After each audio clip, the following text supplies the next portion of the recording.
Arsitektur Kristen awal, atau juga disebut seni Paleo-Kristen, adalah seni dan arsitektur yang dihasilkan oleh atau di bawah perlindungan Kristen. Dari periode awal kekristenan hingga sekitar abad ke-5 atau ke-6 Masehi. Pada awalnya, arsitektur Kristen terinspirasi dari arsitektur Romawi. Beberapa tokoh yang berperan penting dalam perkembangan arsitektur Kristen awal antara abad ke-4 hingga ke-6 Masehi, Kaisar Konstantinus Agung, hal ini ibunya, Eusebius dari Kaisaria, dan Paus Damasus I.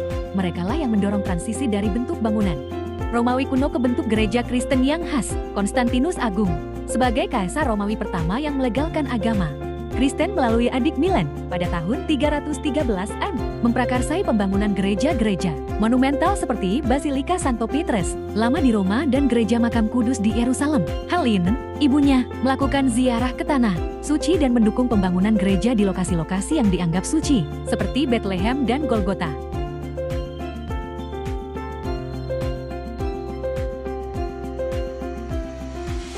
Sementara itu, Eusebius dari Kaisaria, seorang uskup dan sejarawan gereja, mencatat secara sistematis pembangunan gereja-gereja tersebut, serta memberikan makna teologis terhadap bentuk dan orientasi ruang gereja. Ia menjelaskan bahwa arsitektur gereja bukan hanya soal struktur, tetapi juga sarana pengungkapan iman. Paus Damasus I di Roma juga berkontribusi dengan memugar katakomba dan membangun gereja-gereja di atas makam para martir, memperkuat tradisi arsitektur yang berakar pada ziarah dan penghormatan terhadap para kudus. Bentuk arsitektur yang berkembang pada masa ini mengadaptasi dana Basilika Romawi, dengan nave memanjang, apse di bagian timur sebagai tempat altar, serta atrium terbuka di depan pintu masuk. Arsitektur Bizantium adalah gaya arsitektur yang berkembang di Kekaisaran Bizantium, Romawi Timur, dan memiliki ciri khas penggunaan kubah besar, lengkung, dan dekorasi interior yang kaya dengan mosaik. Beberapa bangunan ikonik yang menggambarkan gaya arsitektur Bizantium adalah Hagia Sophia di Istanbul dan Basilika San Vital di Ravenna. Tokoh penting dalam arsitektur Bizantium adalah Kaisar Justinianus I, yang membangun Hagia Sophia sebagai simbol kekuasaan dan iman Kristen. Ia dibantu oleh dua arsitek, Anthemius dan Isidore, yang menciptakan teknik pendentif untuk menopang kubah besar. Inovasi besar dalam sejarah arsitektur gaya Bizantium lahir dari warisan Romawi, tetapi berkembang melalui pengaruh Timur Tengah, terutama dengan peradaban Islam yang mengadopsi banyak unsur Bizantium. Sebaliknya, Bizantium juga dipengaruhi kembali lewat kontak dagang dan budaya. Pengaruh ini meluas ke Eropa Barat seperti di Venesia, dan dunia Slavia seperti Rusia, menjadikan arsitektur Bizantium sebagai titik temu antara Timur dan Barat, antara Kristen, Romawi, dan Islam. Arsitektur Carolingian, yang muncul di Eropa Barat pada akhir abad ke-8 dan ke-9, adalah gaya arsitektur yang berusaha meniru gaya klasikisme Romawi akhir, Kristen awal, dan Bizantium. Gaya ini dicirikan oleh penggunaan westwork, pilar tebal, dan bema yang ditinggikan, serta sering ditemukan dalam bentuk gereja dan basilika. Arsitektur Carolingian mencerminkan upaya untuk menghidupkan kembali gaya klasik Romawi, tetapi juga memperkenalkan elemen-elemen baru yang unik. Beberapa tokoh penting yang berperan dalam perkembangan arsitektur Carolingian adalah Kaisar Charlemagne, yang mendorong kebangkitan budaya Kristen Barat melalui proyek bangunan monumental,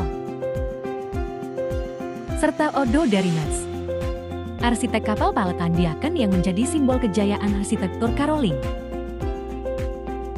Melalui dukungan Charlemagne, arsitektur masa ini menjadi alat kekuasaan dan iman. Meniru bentuk Romawi dan Bizantium namun diolah menjadi gaya khas Eropa Barat. Hubungan antar peradaban tercermin jelas dalam gaya arsitekturnya. Dari Romawi, Carolingian mewarisi struktur basilika dan elemen monumental. Arsitektur Ottonian berkembang pada abad ke-10 hingga awal abad ke-11 di wilayah Kekaisaran Romawi Suci, terutama Jerman, sebagai kelanjutan dari arsitektur Carolingian. Gaya ini lahir dari kebutuhan untuk menegaskan kekuasaan religius dan politik para Kaisar Otto dengan meniru bentuk-bentuk arsitektur Romawi dan Carolingian. Gereja-gereja Ottonian memiliki dana basilika memanjang dengan dua apsis dan menara kembar di kedua ujungnya, menunjukkan simetri dan kekuatan struktural. Pengaruh dari Bizantium juga terlihat, terutama melalui hubungan politik Otto ketiga yang memiliki darah Bizantium. Meski tidak memakai kubah besar seperti Bizantium, gaya dekoratif dan simbolisme kekaisaran ikut masuk ke dalam bangunan. Tokoh pentingnya adalah Uskup Bernard von Hildesheim yang merancang Gereja St. Michael di Hildesheim contoh utama gaya ini serta menciptakan pintu perunggu monumental yang memperlihatkan pencapaian seni religius Ottonian. Arsitektur Ottonian menjadi penghubung antara Carolingian dan Romanesque dan memainkan peran penting dalam pembentukan identitas Kekaisaran Romawi suci secara visual dan spiritual.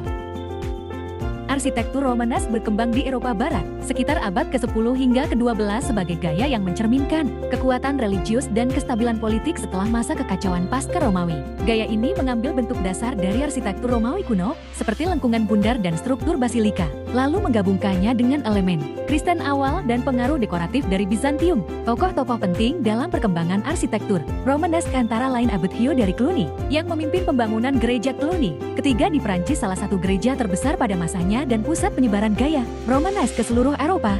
Di Italia, Abad Desiderius dari Monte Cassino juga berperan penting, membangun kembali biara Monte Cassino dengan pengaruh kuat dari Bizantium. Meskipun sebagian besar arsitek Romanesque anonim, peran tokoh-tokoh gerejawi dan patronase kekaisaran sangat besar dalam arah pengembangannya. Hubungan antar peradaban terlihat dari bagaimana gaya Romanesque menjadi titik temu antara warisan klasik Romawi, struktur organisasi gereja Katolik, dan pengaruh seni Bizantium, jaringan biara seperti Cluny, serta jalur ziarah.